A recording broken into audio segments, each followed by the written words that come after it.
Dog? Yo, man, how's it going? Good, dude. Sorry about having to push 15 minutes late. I had to get a project. I outsourced this project, and I'm working on getting it done. And they're having some name server issues, and I had to fix it. Not a problem. Not a problem, fella. Am I on? Am I on the video or not? No, you're not. Not currently. You got a dog. Yeah, dude. Yeah, I have a dog. Yeah. I didn't. I seen the dog in the photos, but I didn't realise it was yours. Yeah, that's Jay. Oh, it's a lovely Vinorama, yeah. Yeah, he is a Weimaraner. Yeah. He's my second Weim I've ever had. I fell in love with Weims, so they're great. They're so nice, aren't they? So the posh dog. Yes, they are very posh. Yes, they are like rock star of dogs. They are, mate. They are. They're great. They have so much personality. They're like almost like having, I would assume, kind of like having a kid. Yeah. But not. I mean, but because they just have so much personality. They're not just like a dog. They're like a human dog thing. Yeah, I know where you're going with that one. I know. I've had experience with Vinoramas before. So Nicole, who I've seen at some point, she had two. There's Duke and Duchess. They were brother and sister, and they were just awesome. We go horse riding, and they just follow the horses or shoot off, and she'd whistle them, and they'd just drop back behind the horses because they're a hunting dog, aren't they originally? Yeah, they're born and created in Germany, and they were used to hunt like elk and boar and stuff, like big, and they would run in packs, and they would take them down, And then when all the forests got cleared out in Germany, then the royals started using them and training them how to hunt pheasant and quail and all of the game birds. Wow.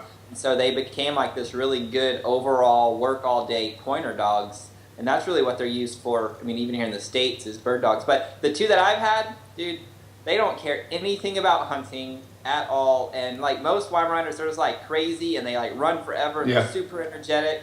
Both of the ones I've had just want to hang out. And then, they just want to look nice and just hang out, so which has been great for me. Yeah. And they go everywhere I ever go. If I go to a meeting, they hop in the truck, and to the meeting we go. Even when I worked at the ad agency, when I had my first one, his name was Riker. He went into the ad agency with me. He slept under my chair while I worked all day, and then he went home with me, Wow. He'd go to shows with me in the evening when we started touring and all that. So, yeah. Loving it. It is like a kid for you then, isn't it? Yeah. You want to step away from having one of them sacks on your front with the dog in the front. How's things going, dude? Yeah, it's going really good. It's been an interesting week. Lots have happened this week. Obviously, it started with I got some grant. I got a grant money for the business, so that was good. So there's 2K coming in there. So obviously the target was 10K over 90 days. So for the first 2 weeks to land 2K, it came from nowhere. It's one of those things that I kind of put it out there, and it just kind of came by surprise, which is great. Which is just going to be over the next 10 weeks. It's £200 over the next 10 weeks, which is great. So that's a good start. And from a fitness point of view, obviously you've seen that photo on Friday that I put on after we did CrossFit. Man, oh yes. That's Are you gonna go back? I'm going to go back. I don't know why. It's just sick. It's seriously sick. I'll tell you what they did right quickly. Right, is that we got there and there was 12 of us, and obviously the one guy trainer. He goes, right, so we'll just run 400 meters to warm up. Did that, came back, and then we did lunges. Lunges across the car park, walking across the car park. He goes, right, come back, do them again, come back, do them again. Right, and then he did 10 air squats. Right, and then he says, get to 2 rows. He says, sprint 50 meters up the road, stop, walk back, sprint, 50, did that 6 times. And he goes, right, are you all warmed up now? Right, I'll show you what we're doing today. Oh my God, what? I thought we'd started. No, we're not started yet. Insane. So they've got them big whiteboards and they write on there what they're going to do. And he goes, right, he says, what are you going to do first? You're going to do that 400 meter run first. But if you guys are thinking you're fit, I want you to carry a pet. So they're like a medicine ball. So there's only 3 guys in it. The rest of them were girls, and the 2 guys picked up a medicine ball. And I thought, I can't not get one. So I had to get one of them as well. And he goes, right. So we're going to do that. He says, before you go, when you come back, you've got to do kettlebell swings. Yeah, he says, get yourself a weight, guys. And it'll be about 10 kilograms for you. And I've never done kettlebell swings before. I haven't either. No. So it was 100 kettlebell swings with a 10 kilogram weight.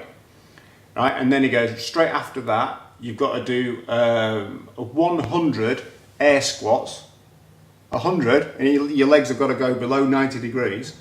Okay. Yeah, and knees got to go below 90 degrees. He says, then you've got to do 100 burpees. Have you seen those burpees? I don't know what that is. I've heard them. But Jesus, man, it's death. You basically you lay on the floor, so your chest is on the floor, your thighs are on the floor, and then you've got to like press up position, pull your legs from underneath you, jump up, clap your hands, drop back down to the floor again, and lay flat on the floor and do that 100 times. Okay. Yeah. Right? And then you had to do, after you've done that, you had to do a big 10 kilogram disc, and you basically had to lift it above your head, straight arms, and then touch the floor with it, then back up again. 100 of those, right? And then you had to pick up the medicine ball, and then run another 400 meters with it, with no break. And I was just like, it's just insane. So it's difficult running, that first just running with a medicine ball's hard. You know, because it just doesn't feel right. So then we did the kettlebell swings. Had to have a bit of a break because, you know, maybe do 30, 40, then split it, break it up. And the air squats was difficult to do 100 of those.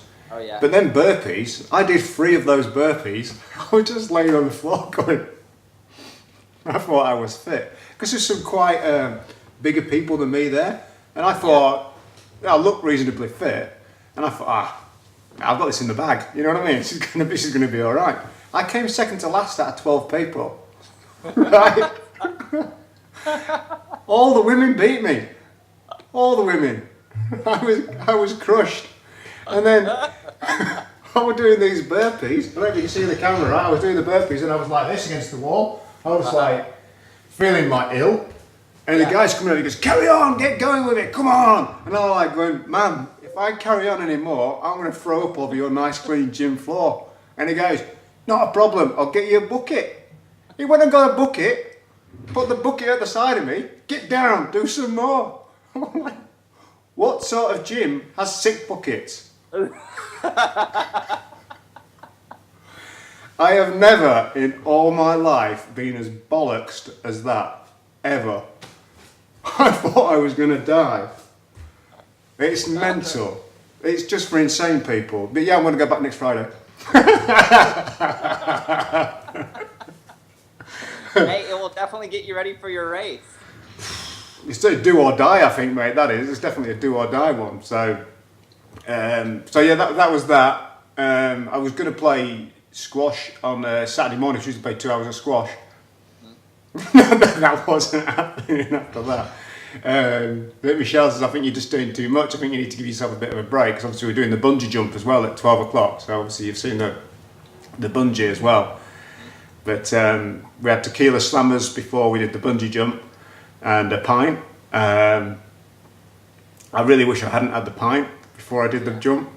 So it wasn't necessarily the jump, but it was all the spinning around on the video. Yeah. So disorientated, I felt so bad. So, but then I met some new people there, and we ended up stopping out the day. Actually, I was a bad boy on Saturday. The fitness thing went right out the window on Saturday. But I figured, soon as I nearly died at CrossFit on the Friday, and I chucked myself off a crane, you know, for charity. I deserve to have a bit of a break, to be fair. Of course, you got to celebrate every now and then. Yeah. So it was really good weekend. About yourself, what's going on? This weekend, you know, I lost my grandmother this weekend. She died on Saturday. Oh no, I know you was in the hospital, weren't you, and stuff, but... Yeah, so I was there all day Saturday. She died on Saturday evening at 9:30. Right. So I was there, and then yesterday I went to church, my normal Sunday routine, and then I had yards to mow. I had to finish mowing her yard. She had a big yard, so I mowed her yard. And then it was just kind of with family. My dad came back in from being out of town, so I was with him. Yeah. So that's kind of been my day. I mean, that was my weekend. Yeah. Just being at the hospital with family and kind of going through that whole grieving process. Yeah. You seem okay with it? You okay, yeah? Oh, yeah. I'm good. Totally good. Yeah? Oh, good. It's a good thing because, you know, she lived here close. So I could spend, you know, I would spend 2-3 days a week in the evenings having dinner or having breakfast, watching games. So it's not like oh, I wish I would have spent more time. I mean, there's like none. Right. Cool. So it's just kind of grieving, like, okay, well, you know, she's transitioned, and of course she's still here, right? Yeah, definitely. Here physically. So knowing that has been awesome, and you know, I was there when she died, so Right. that was like the whole family was. Right. It was like a Brilliant. really cool experience. So it's not a bad thing like I guess most people go through. It's Yeah. just you just kind of grieve because you miss a person physically. Yeah. And so Yeah. I feel Excellent. like all of that's gone, and now it's just time to go. And the funeral I think will be Thursday. Right. I don't have the time yet. So that was kind of what I spent my weekend doing. Right. I've been drinking my green smoothies. Had another one today. How you feeling? Are you feeling any different yet? Yeah, I have already. I've already feel more energized, and in fact, I think I'm gonna have one for lunch as well as I have one for breakfast. I think I'm gonna have another one here in a couple hours. Yeah, you get addicted to them, don't you?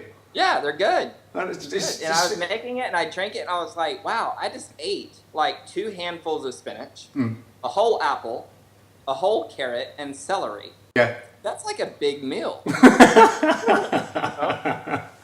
And you wouldn't eat that, would you, on a plate? You'd look at it and go, "It's just boring. That's just dull, isn't it?" You would not eat it on a plate, would you? I would. I probably wouldn't put it all together and eat it. No. But I love salad. Yeah. Spinach salads, like I love salad. But Yeah. I don't like the time it takes to prepare. I don't like the time it takes to eat them. So being able to drink a salad pretty much.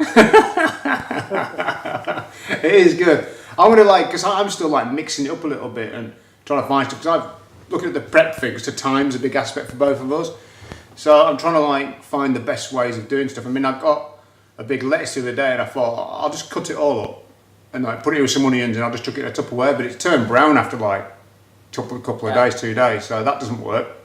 Today I created a new fast way of chopping this stuff up. Go on. Now this does not work if you do this for other people because it'd be kind of gross. I just literally bite it and spit it out in my blender. I grab a whole apple, take a chunk and spit it in the blender. Take it until I get, dude, I had the whole thing done in like 30 seconds. I had all my stuff out, grabbed 2 handfuls of spinach, bam, grabbed 2 carrots, spit, dude. And Put the dog on. Put the dog on. He's got more manners than you. I know. But it was so fast. It was just me, so it's okay. Oh dear me! I'm no, I'm not doing that, mate. I'm not doing that. My son's a chef, so I can't cut anywhere near as fast as him. But I know the action, so I'm pretty reasonably doing that, like. But put the dog on, yeah, dirty man. Oh dear. Anyway, are we going to do that? We're going to do this. We're going to do this impossible mission. Then, we got anything else to tell me, or we're going to crack on with this? Yeah. What's our? I think we should do balance. Balance. Okay. I'm Yeah. trying to refigure balance for myself. You tried to refigure it, yeah? Trying to refigure it. I don't know what mine is right now. Right. So my original possible game was going to go on 12 dates in 12 weeks. Yes. Well, I had one scheduled for Saturday, and the damn girl didn't show up. And I Didn't was show like, up? Didn't show up. Especially the day you lost your grandma as well. It was. I was at the hospital, and I was like, okay, I got an appointment at 4:30, left, and I already had a plan in my mind. Cool, I'm just going to stay here for 10 or 15 minutes. If it goes well, then I'll do a takeaway, and I'll set up another time later in the week. If it goes bad, then I only got to do this for 10 or 15 minutes. So I got there, had my coffee. I got there like 15 minutes early because I want to make sure I didn't get lost because I've never been to this place. And I got my coffee, and I grabbed a $10 bill out of my wallet and gave it to the barista at this coffee place and said, okay, a girl's named Amy's supposed to be here at 4:30. She looks like this. Whatever she orders, this should be plenty of money to take care of whatever she orders. Anyway, and then she didn't show up, and so I finished reading my book, and I waited for like 30 minutes, and I was reading a book, and I was like, all right, finished my book, grabbed my $10, ordered a nice coffee to go, and went back to the hospital. Yeah? Have you heard from her? Is she... No, not at all. No? No. Her loss, mate. Her loss. Yeah, totally. So, I wasn't like, damn you, or upset. I was just like, okay, cool, I got things to do, gotta go, bye. Yeah. Cool. Anyway, so now I've been thinking, okay, well, what's going on here? Because, with working with Cheryl, we have this whole idea of knowing the stories that we tell, and everything happens for divine reason, and all of that. So I'm like, okay, well, what's going on here? Like, there's a reason this happens. And there's been other appointments in the past that I'll set up with a female. It'd be even if it's a business thing, and then they'll cancel last minute. So this isn't new for this to happen for me. Right. I'm like, what's going on here? So I don't know if I need to take time for myself. Like, I'm reading this book right now. I would highly recommend it. It's called Ascension. All right. it is, just to let you know. I'll give you a little rundown.